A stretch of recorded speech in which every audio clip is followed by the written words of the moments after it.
Glad you could be with us today on R&J's Outdoor Adventure. Normally on our shows we take you into the northernmost regions of our state, up near the border of Canada and northern Minnesota, land of 10,000 lakes. We do this because we like to try to portray areas and places that you, the viewer, can realistically go and see and experience. But today we're going to try something different. We're going to go to a place where, by our own rules and definitions, is a desert, receives less than 15 inches of water per year, which means that we'll have to pack totally different. Where we're headed is the Badlands. Now there's two Badlands basically in the United States, one in South Dakota and one in North Dakota. We're going to Theodore Roosevelt National Park in North Dakota. We'll be going into the North Unit and doing one of the hiking loops there. The interesting thing that will be is that we're going to have to pack in all our water, which is something really new to James and I, because we're used to having water wherever we want it. Up north, you know, there's lakes and there's streams and creeks and springs, so water is never really part of the deal. You try to figure out how to stay dry. But where we're going, dry is not going to be an issue. It's going to be finding the water. So anyway, sit back, pour a nice glass of iced tea, and enjoy the trip. Let's see how we do things. Already did it. Well, here we are at Theodore Roosevelt National Park, the Badlands in North Dakota. We didn't show you much of the trip here because, well, we drove all night. We made it in 9 hours from Minneapolis. Now we're ready to spend the day out here in the Badlands. We packed our water, we packed our food, we even packed our rain gear just because we're from Minnesota. And of course we packed the fleece because, as in the desert, it gets cold at night, and it got down to 30 degrees this morning. So we're looking forward to a good trip. Hang around, we'll see you after this message. Yes, I too brought my pack. Just water, that's all I brought, just water. Water and my wits. That's all I'll live off the land.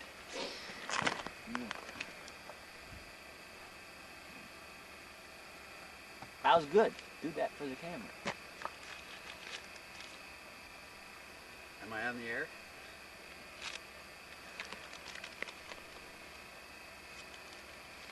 No problem. Watch out for those turtles.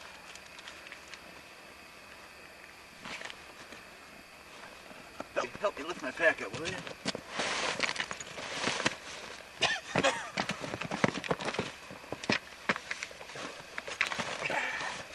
I've had heavier, but you do have to pack your water, and we are staying overnight.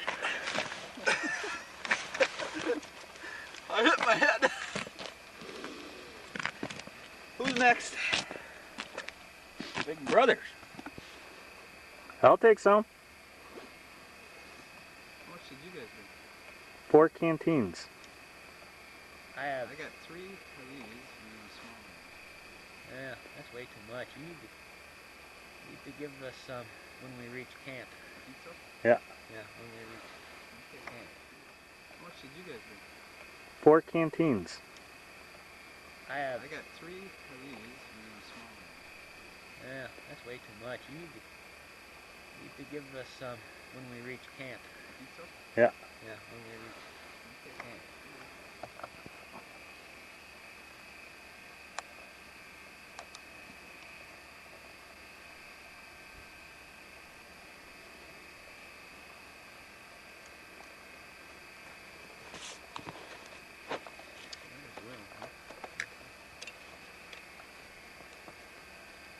Level the horizon. I should put a bubble on the camera. If we level our...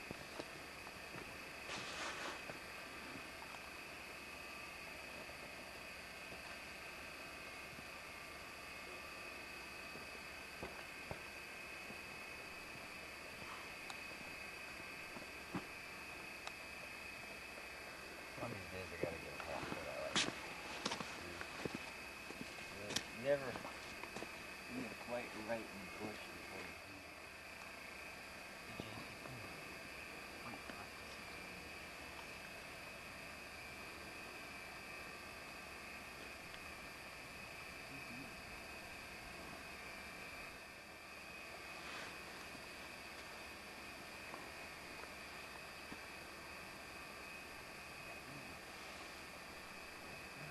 Many times. Do you want to carry it? What do I think you like? Cart and pull it in. You want to try it sometime? Someone should try that. A golf cart. I see your ticket. We could walk the foothills of the Himalayas and beam ourselves home, have a lunch, go back again. And, you know, there'd be no point in traveling anymore.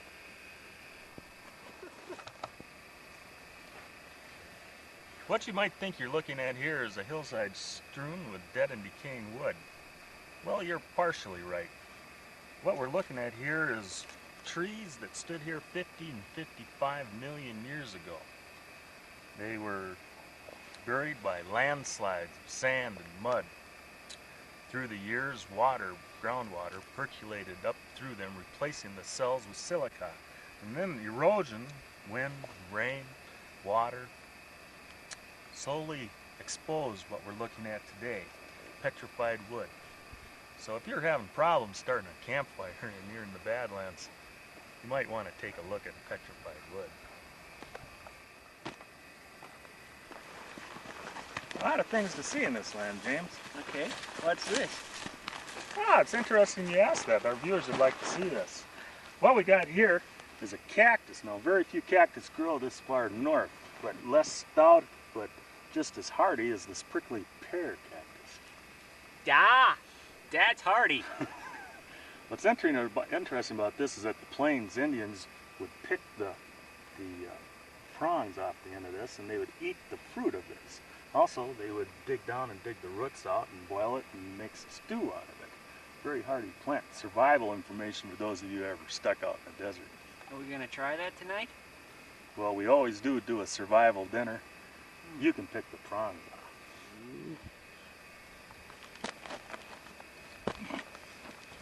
What we have here is a really excellent example of differential erosion, or cap rock as they call it.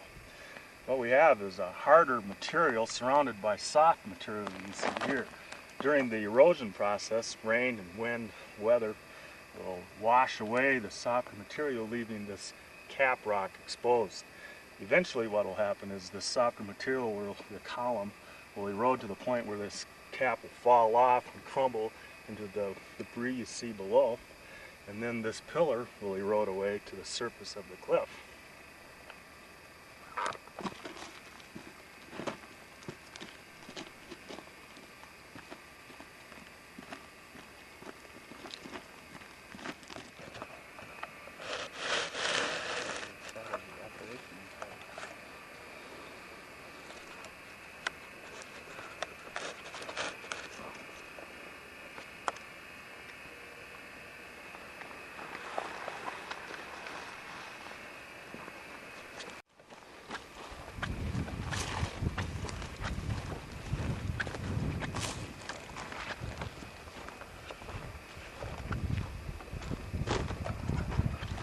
Action.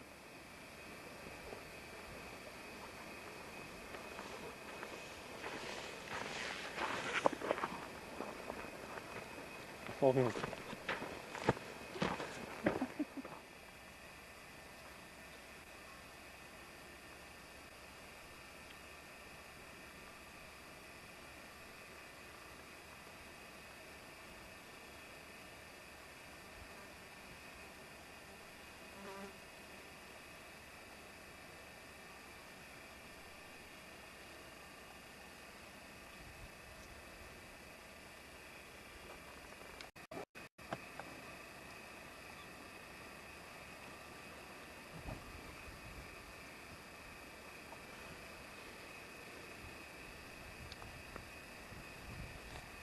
Only get one cap full a day. Yeah.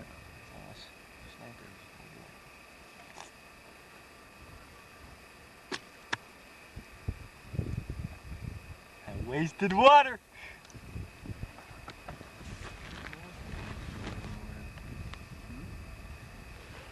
Every once in a while more often.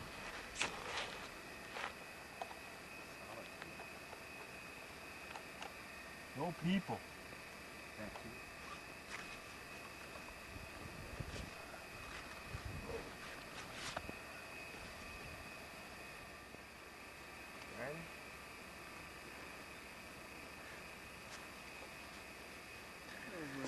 love backpacking. One of the things I love most about backpacking is not backpacking. The stopping. The stopping and enjoying a siesta. Having a nap while the cool breeze wafts through my hair. While I look over the scenery and see the panoramic beauty of the countryside.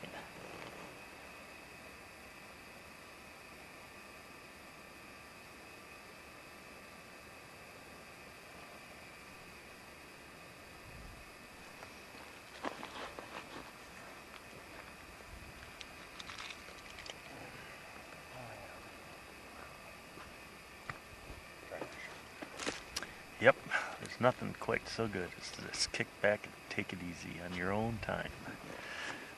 And do exactly what you want to do with your day. Nothing.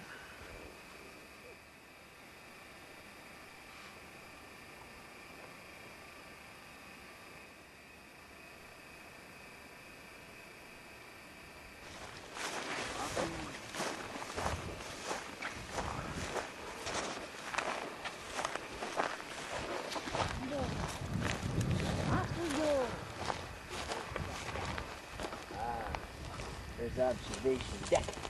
Way down. Boy,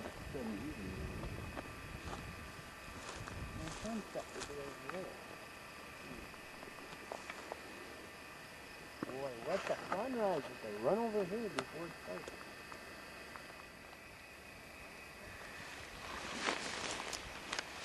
We've been on the road. We left last night at 9 o'clock from the Twin Cities. Drove all night switching drivers. We got here to Roosevelt National Park at 6 a.m. this morning. We spent the day hiking. We haven't gone far, maybe 3 miles total back in here, but I've never known it so quiet. I never knew my camera made noise before. That's what's amazing right now is I can hear that camera when it's running. This is where we're gonna make camp.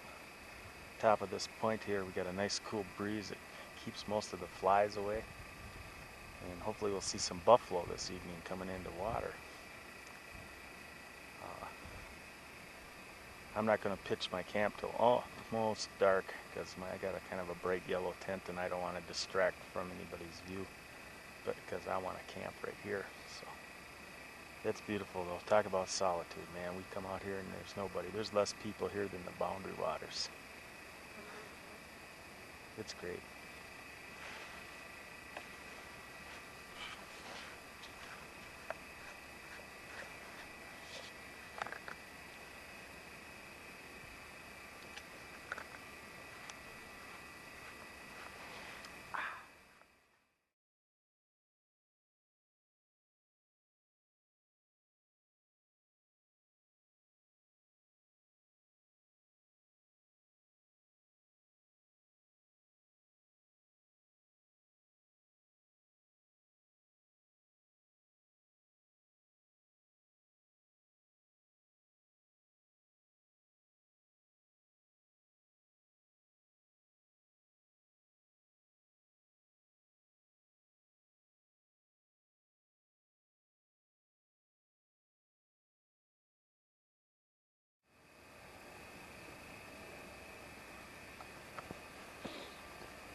That didn't work.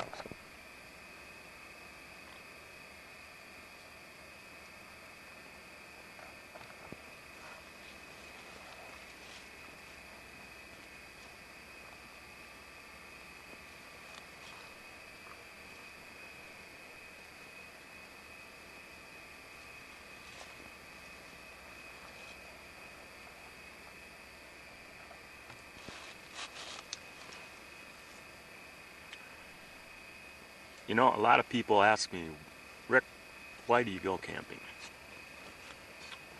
Even my father. And there's a lot of reasons. Maybe none of them good, but all of them good to me. There's the solitude.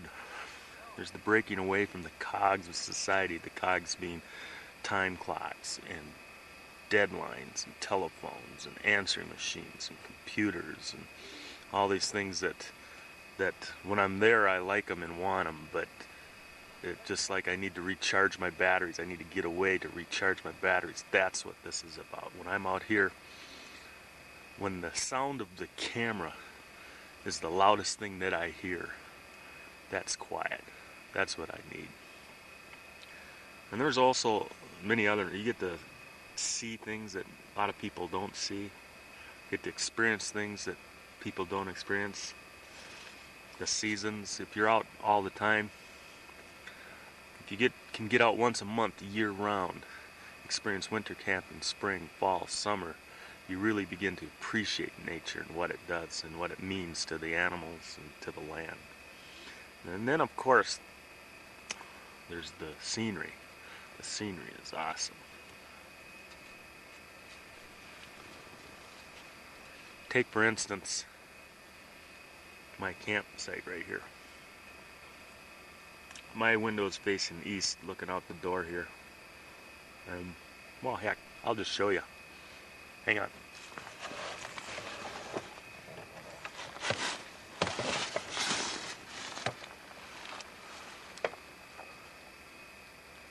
Don't know how good the camera's picking this up, but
wasting battery. That the moon?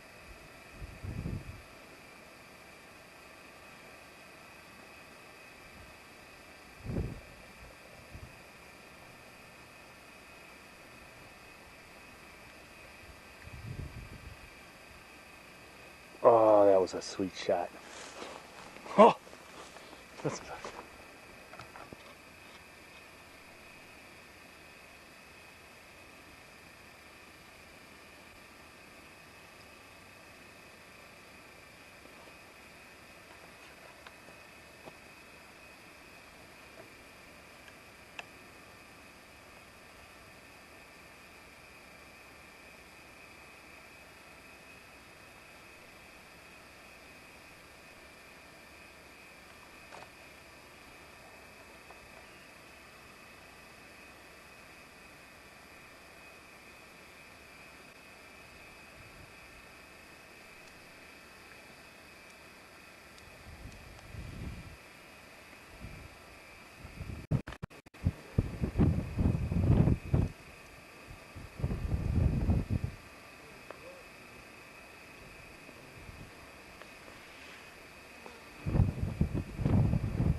A mouse.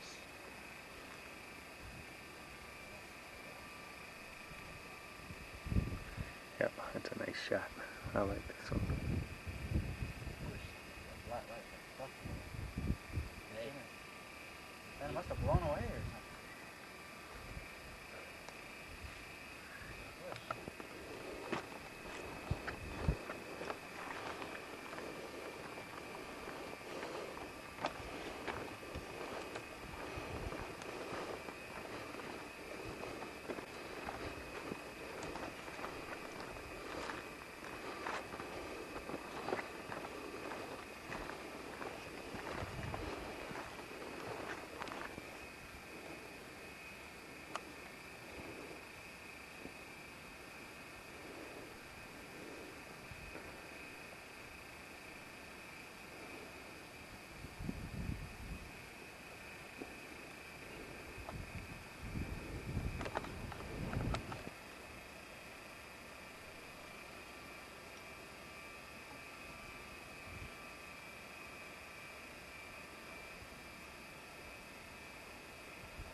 Crooked horizon.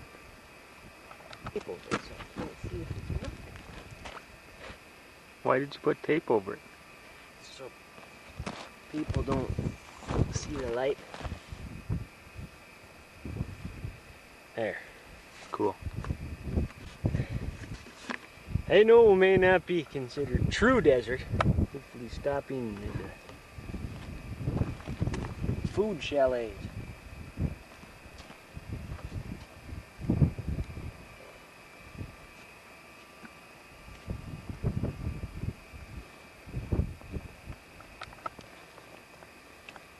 Action!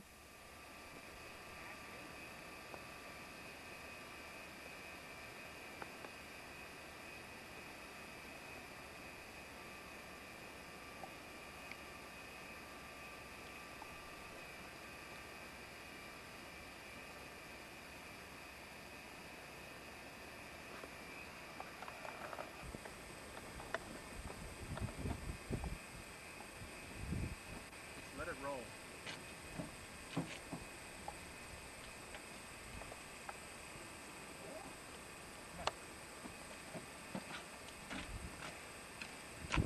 Well, we did it. We survived the North Dakota Badlands. I needed a little water from John to make it. He brought enough for all of us. Amen, John. Amen. If you're looking for a land that has no water yet shows the ravages of water having been in it, this is the place to be. It's beautiful with its bluffs and cap rocks and buffalo and white-tailed deer in 600-foot deep gorges. It's a good place to come if you have time, even if it's only a weekend. We want to thank John Gabeski for transportation. We're doing some of the photographic work on this episode. And make sure you try to be with us next week when we're going to be exploring the Apostle Islands of Lake Superior via sea kayak. Until then, enjoy your outdoor world. Yes. You've been rehearsing that all the way down the trail, haven't you? Let's do some outtakes.